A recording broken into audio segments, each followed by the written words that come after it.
ಅಲ್ಲಪ್ಪ, ನಾವು ಭಾರತದಲ್ಲಿ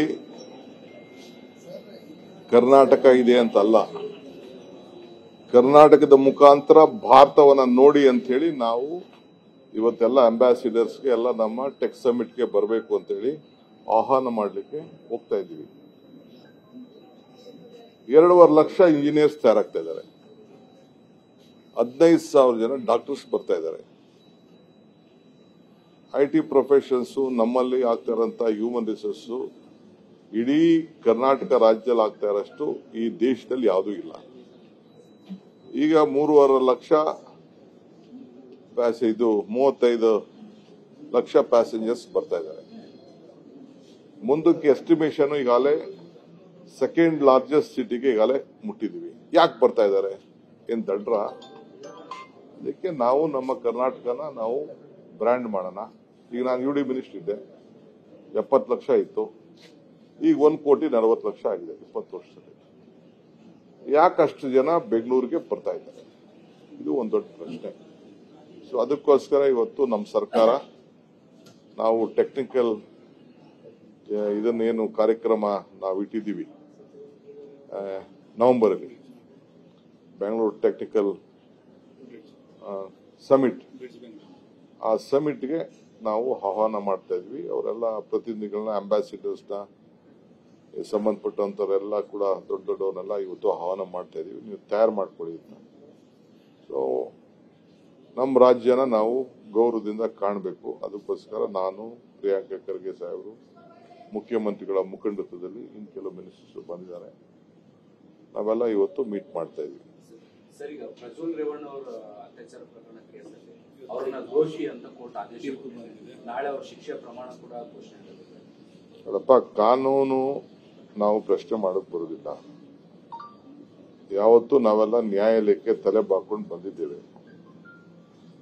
ನ್ಯಾಯಾಲಯ ಏನ್ ಹೇಳ್ತದೆ ನಾನು ಕೇಳಬೇಕು, ಎಲ್ಲರೂ ಕೇಳಬೇಕು. ನಾವು ಕೇಳ್ಕೊಂಡ್ ಬಂದಿಲ್ವಾ?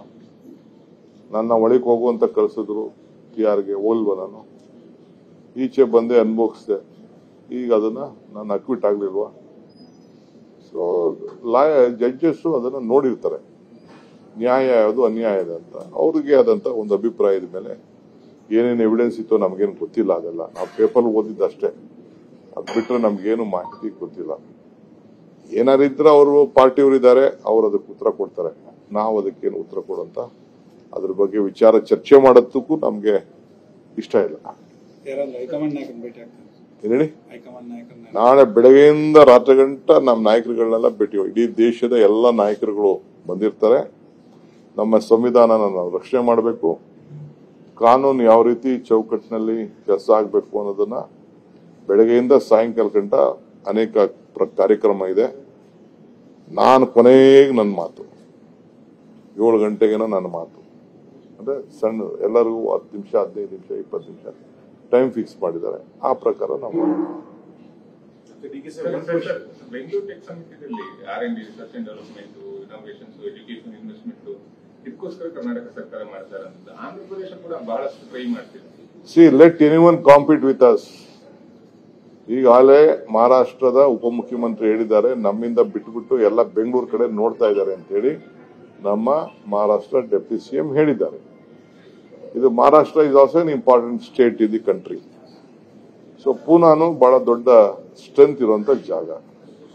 ಅವರು ಒಂದು ಆಕರ್ಷಣೆ ಮಾಡ್ತಾರೆ. ಪಾಪ ಆಂಧ್ರ ಅವರು ಈಗ ಹೊಸ ಸ್ಟೇಟ್ ಆಗಿದೆ, ಅವ್ರು ಅಟ್ರಾಕ್ಟ್ ಮಾಡ್ತಾ ಇದ್ದಾರೆ, ಬೇಕಾದಷ್ಟು ಇನ್ಸೆಂಟಿವ್ ಕೊಡ್ತಾ ಇದ್ದಾರೆ, ಅಷ್ಟು ಅವರು ಅಟ್ರಾಕ್ಟ್ ಮಾಡ್ತಾರೆ. ಬಟ್ ಏನೇ ಇನ್ಸೆಂಟಿವ್ ಕೊಡ್ಬೇಕಲ್ಲ, ಬಟ್ ನಿಮ್ಮ ಹತ್ರ ಇರೋ ತಲೆ ಅವ್ರ ಹತ್ರ ಇರುವಲ್ಲ. ನಾಲೆಜ್ ಸ್ಟ್ರೆಂತ್ ಏನಿದೆಯಲ್ಲ, human resources strength, what Karnataka has, what Bangalore has.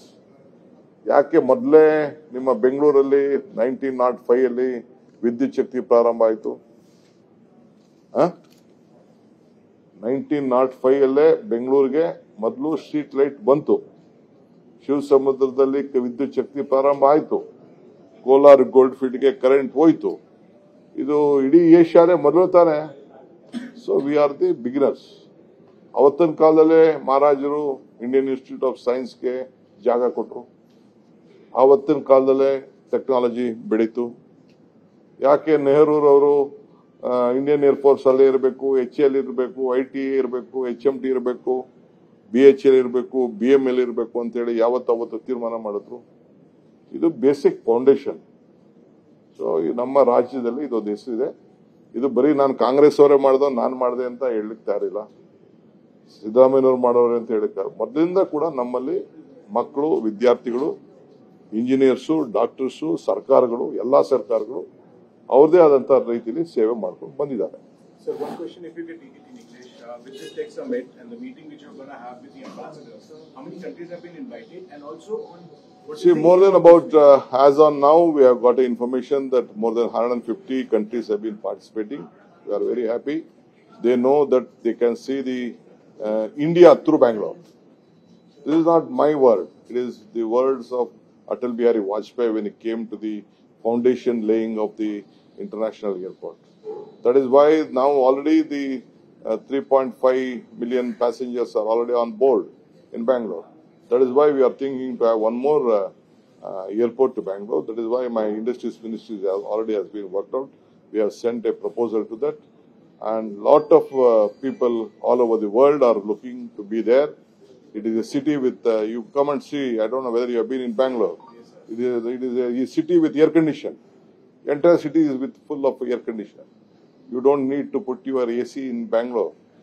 And the research, R&D, innovations, startups, health, it is a health tourism can be found.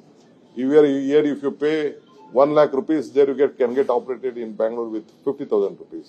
That is what the Bangalore has and Karnataka has. So we are trying to communicate to the people of this world that here is a place for all of you. News first ನಿರ್ಭೀತಿಯಿಂದ ನಿಮ್ಮ ಪರವಾಗಿ.